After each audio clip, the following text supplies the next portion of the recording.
देखो, मैं अभी थोड़ा सा ब्रीफ देती हूँ, रिवाइज कराती हूँ, ठीक है। उसके बाद बाकी के जो दो कनेक्टर्स हैं वो भी करवा रही हूँ। देखो, हम लोग कर रहे थे ब्लॉक 1, यूनिट 1, प्रोपोजिशंस, ठीक है। प्रोपोजिशंस क्या होते हैं? स्टेटमेंट्स जिन्हें हम ट्रू और फॉल्स में जजमेंट करते हैं। अगर दो स्टेटमेंट्स हैं तो possible combination of truth values, possible combination of truth values will be false false, false true, true false, true true.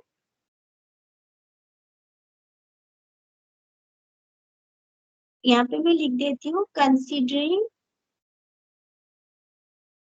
considering P and Q as two statements, ठीक है।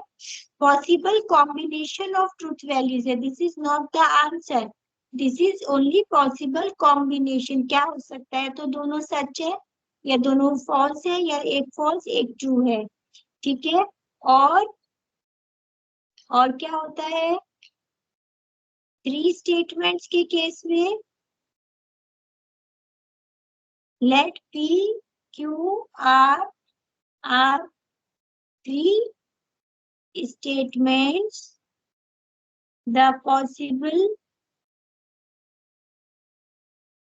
combination of truth values will be, क्या हो जाएगा? P Q R false false false false false true, false true false false true true, true false false, true false true true true, false and true true true। ये 0 1 2 3 4 5 6 and 6, 2 to the power 3 8 possible values। Base 2 है, base is 2, क्यों? Because we have 2 options or values of a statement either true or false। ये मैंने proper एकदम लिख के बता दिया, प्लीज इसको रिवाइज कर लेना, बार बार मैं रिपीट क्लास समझा रही हूँ। And 3 means number of statements. यहाँ तक क्लियर था सबको? 2 ही जने आप लोग अभी तो। Yes ma'am. Dhruv? Yes ma'am. के बाद मैंने आपको बताया था सिंगल स्टेटमेंट तो 2 वैल्यूज हो ही गई, और जब मेरे पास number of statements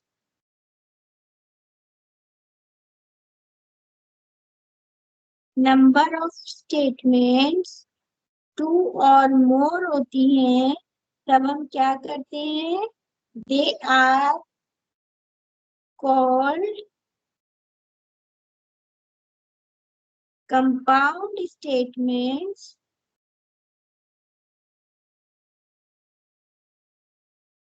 and they are joined by logical connectors, ठीक है। अब हम आगे नेक्स्ट पेज पे करेंगे लॉजिकल कनेक्ट।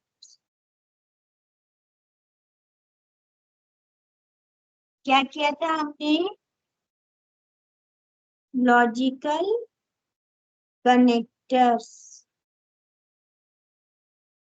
कौन कौन से होते हैं? CONJUNCTION कंजंक्शन, ये होता है एंड के लिए, इसका सिंबल होता है अपोजिट वी। ठीक है, इट इज या it gives true value when all the या both the statements are true.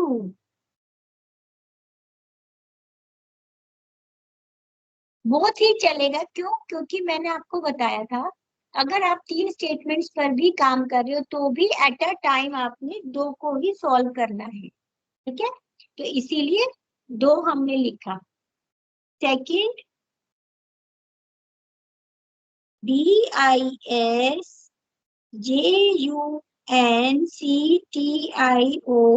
Disjunction, और के लिए होता है सिंबल होता है V। It gives true value when either one or both are true। Third था हमारा नेगेशन, ये होता है नॉट के लिए, ये देता है हमको अपोजिट वैल्यू, इसका सिंबल होता है 7। It negates the given value of A statement, that is, if a statement is true, its negation will make it false। Clear है तीनों? तीनों कनेक्टर्स क्लियर है? Yes, ma'am. ठीक है, बहुत आराम से ही करा रही हूँ, कोई जल्दबाजी नहीं है। कोर्स अब समझो हो ही गया, आपके पास पूरा महीना पड़ा है, आराम से प्रैक्टिस करते रहना, रिकॉर्डिंग्स देखते रहना, इसीलिए पूरा पूरा लिख के बता रही ताकि आप लोग रिकॉर्डिंग देख देख के समझ जाओ। अब आज मैं बाकी के 2 कनेक्टर्स करके फिर उसके ऊपर आपको क्वेश्चंस करा दूंगी। ये टॉपिक कनेक्टर्स का होके इसी पे हम आगे, फिर ड्यूअल भी है, डी मॉर्गन्स भी है, फिर आपका जो प्रॉपर्टी सेट थ्योरी में कराई थी मैंने, नहीं इसमें करा दूंगी, जो कम्यूटेटिव एसोसिएटिव डिस्ट्रीब्यूटिव लॉ लगेगा, और फिर इसमें आएगा एक क्वांटिफायर। खैर वो बात की बात। अभी नेक्स्ट क्वांटिफायर कनेक्टर देखते हैं, नंबर 4, CONDITIONAL कंडीशनल लॉ भी इसको कहते हैं। ये ना 2 एक साथ है, कंडीशनल और बाय कंडीशनल। पहले थोड़ा सा ब्रीफ इसी पेज पे देती हूँ, फिर इसमें बहुत सारा ट्विस्ट है, कॉम्प्लिकेटेड नहीं है, थोड़ा सा ट्विस्ट है, उसको ध्यान से समझना। देखो क्या है, एक है कंडीशनल और एक है बाय कंडीशनल।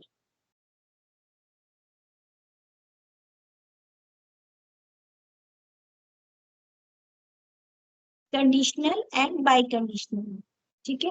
कंडीशनल होता है इफ देन स्टेटमेंट, इसका सिंबल होता है सिंगल साइड एरो, और बाय कंडीशनल होता है इफ एंड ओनली इफ के लिए, और इसका सिंबल होता है बोथ साइड्स एरो। कैसे? Let P and Q are 2 statements, the conditional law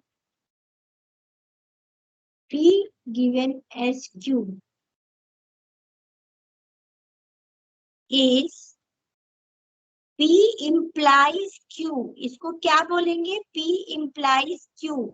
ये बार बार आपने ध्यान रखना है. P एरो Q को बोलते हैं P implies Q. ठीक है, इज ट्रू. इसका एक लॉजिक है. अभी मैं दोबारा नेक्स्ट पेज पे लेके दिखाऊंगी इसको. नीचे स्क्रीन वो हो गई है खत्म. इज ट्रू व्हेन, इसको ट्रू नहीं इसको लेना है, इज फॉल्स.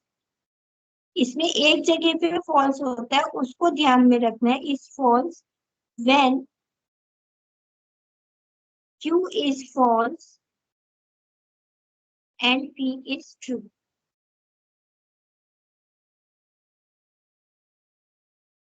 अभी मैं इसको क्लियर करती हूँ, डेफिनेशन को समझाती हूँ.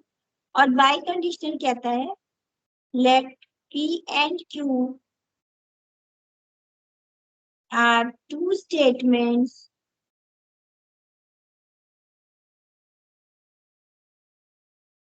the biconditional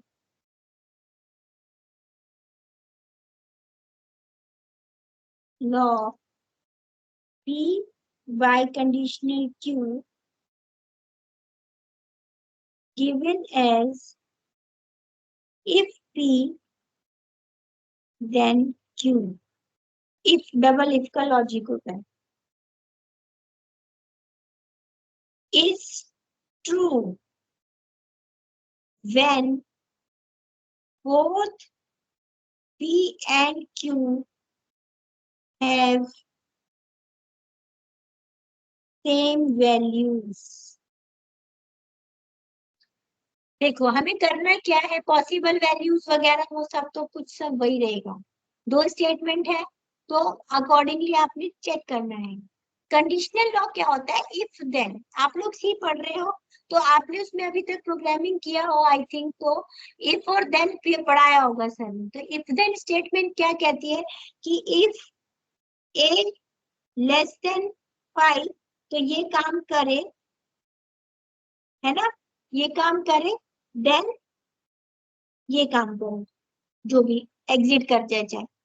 ठीक है, या एल्स. वहां पे बेसिकली क्या लगाते हो? If else. If else. If else के बीच में एक देन भी होता है. If then this else. वो कब होते हैं? जैसे आपने 2 या 3 नंबर को कंपेयर करना है. अगर वो एक से कम है तो देन जैसे होता है ना, ए लेस देन बी है, यस, देन आप चेक करो A is less than C, yes, then ये काम कर रहे हैं. यहीं पर लिख दो कि एल्स क्या काम करे, जो भी आपने एग्जिट करना है या प्रिंट करना है एंड ऑल. ठीक है ना. इफ देन एल्स होता है और एक इफ एल्स डायरेक्टली भी वर्क करता है. तो क्या करते हैं इसमें कि ये इफ कंडीशन होती है और हमें देन क्या काम करना होता है? दूसरा काम करना होता है. तो यहाँ पर हमारे पास दो स्टेटमेंट है जिसमें हम चेक करते हैं इफ P देन Q. मतलब अगर P की कंडीशन है उसके हिसाब से Q के ऊपर काम करना है. ठीक. और बाय कंडीशनल कहता है दोनों. दोनों का मतलब ये है कि आप एक बार इफ P लोगे देन Q, और एंड करके एक बार Q लोगे देन P. इसमें दोनों दोनों को एक एक बार आप कंडीशन मानेंगे. ठीक है. अभी थोड़ा कंफ्यूजिंग लग रहा होगा, मैं क्लियर करती हूँ. देखो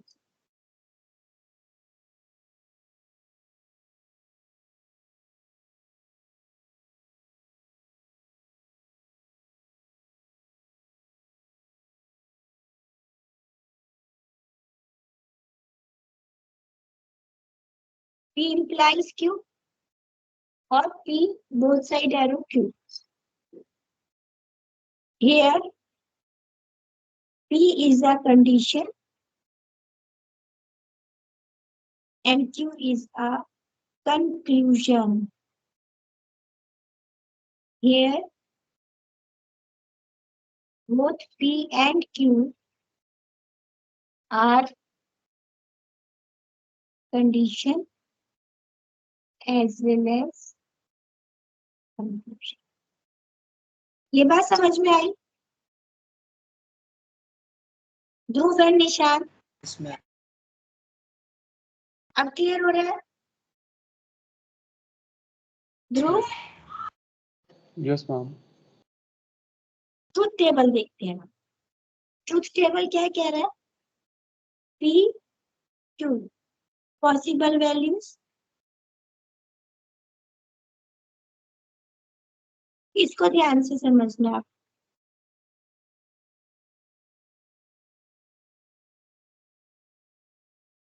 ये कब कब ट्रू होंगे?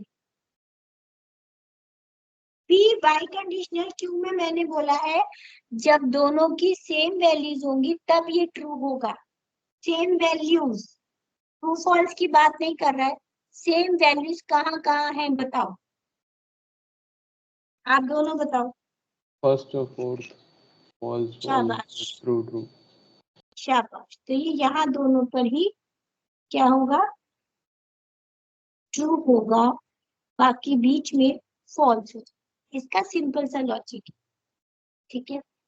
अब इफ देन में प्रॉब्लम है। इफ देन कह रहा है कि जब आपके पास T इम्प्लाइज F वाली सिचुएशन है तब ये फॉल्स होगा।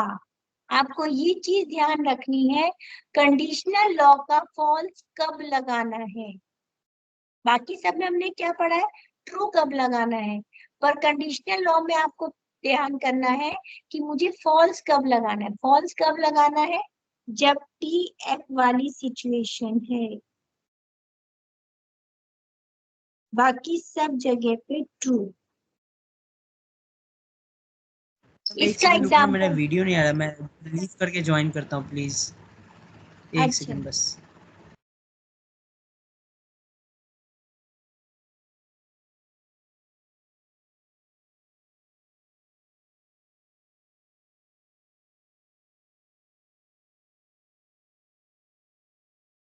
करूँ स्टार्ट? हाँ यस मैम, करना। यस मैम, अब करो। ठीक है, देखो आपको कंडीशनल लॉ में ध्यान क्या रखना है कि मेरे को फॉल्स कब लगाना है? ट्रू फॉल्स वाली सिचुएशन पे फॉल्स लगाना है, बाकी सब जगह ट्रू आएगा। बाकी में आपको ध्यान नहीं देना, सिर्फ ट्रू लगाना है, ठीक है। अब इसका लॉजिक क्या है मैं बता देती हूँ। कंडीशन लगा के कंक्लूजन, यानी कि आपने क्या करा है? If P then Q. इसका मतलब क्या है कि देखिए, जैसे एक प्रैक्टिकल एग्जांपल है कि आपने एग्जाम दिया और क्लियर किया, ठीक है। तो एग्जाम देना इस कंडीशन और क्लियर करना इस कंक्लूजन। तो वो कैसे काम करेगा कि अगर आपने एग्जाम नहीं दिया है, कंडीशन क्या हुई आपकी? फॉल्स हुई। एग्जाम नहीं दिया है तो क्या होगा? आप फेल होगे ना। तो failure is your true value. तो फेलियर पर ही काम होगा कि आप उस केस में कुछ नहीं कर सकते हो। तो कंक्लूजन आपका क्या होगा? किसको मानोगे कि आप फेल हो, राइट। यदि आपने एग्जाम दिया और आप क्लियर कर गए तो कंक्लूजन किसको मानोगे कि आप क्लियर कर गए, ठीक है। और ये एफ किस लिए होता है? ये एफ होता है कि जब दोगे तो रिजल्ट आएगा, तो रिजल्ट जो भी आएगा उस पर डिपेंड करेगा। और ट्रू फॉल्स का मतलब क्या हुआ कि आपने एग्जाम दिया है या नहीं दिया है, उसी के बेसिस पे आपका रिजल्ट डिपेंड करता है। एक बार फिर से बताती हूँ, देखो इसको आप और इजी एग्जांपल ले सकते हो। जैसे पहले क्या होता था, अब नहीं होता, इसलिए आपको ये चीज पे बिलीव नहीं होगा।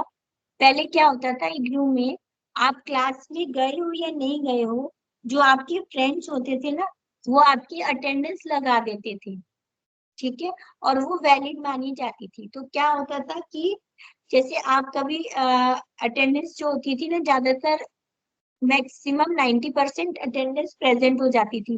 क्यों? क्योंकि प्रॉक्सीज लगा देते थे फ्रेंड्स। अब ये नहीं होता। अब क्या है, आपकी प्रेजेंस ही मायने करती है, कोई आपकी अटेंडेंस नहीं लगा सकता, राइट। लेकिन अगर मैं उस बात को अगर मानूं तो देखो क्या हुआ है कि आप गए, अटेंडेंस लगी, ट्रू ट्रू, तो यानी कि ट्रू हो गया, कंक्लूजन इज ट्रू। ठीक है, आप नहीं गए, आप नहीं गए, किसी ने अटेंडेंस लगा दी, देन ऑल्सो आपके क्या अटेंडेंस काउंट हो रही है, तो आपका answer is true because your attendance is being calculated as present. ठीक है, ठीक है। और फॉल्स फॉल्स में तो इसको हम सिर्फ क्या करते हैं, ट्रू क्यों करते हैं फॉल्स फॉल्स में, कि जैसे कहते हैं ना, जब होगा तब देखा जाएगा। जैसे कोरोना में हुआ था, एग्जाम्स जिनके हो गए थे या नहीं हो गए थे, रिजल्ट क्या था, पेंडिंग था ना वहां पे। और जब नहीं हुए थे तो आप लोग वेट कर रहे थे उसकी, जब तक अटेंडेंस नहीं लगी थी, जब तक आपकी क्लियरेंस नहीं आई थी। बाद में क्या हुआ, ये फॉल्स ट्रू वाला सिस्टम चला, जो ध्रुव आप मुझे बता रहे थे। ये फॉल्स ट्रू वाला सिस्टम क्या चला, पेपर नहीं दिया बट आपको पास कर दिया गया। तो आज की डेट में आप क्या बोलते हो कि मैं पास हूँ, कंक्लूजन इज मैं पास हूँ, ट्रू है कंक्लूजन। तो अगर आपका कंक्लूजन ट्रू है तो रिजल्ट क्या होता है, ट्रू ही माना जाता है। लेकिन अगर आपका कंक्लूजन ही फॉल्स है, अल्टीमेट रिजल्ट फॉल्स ही माना जाएगा।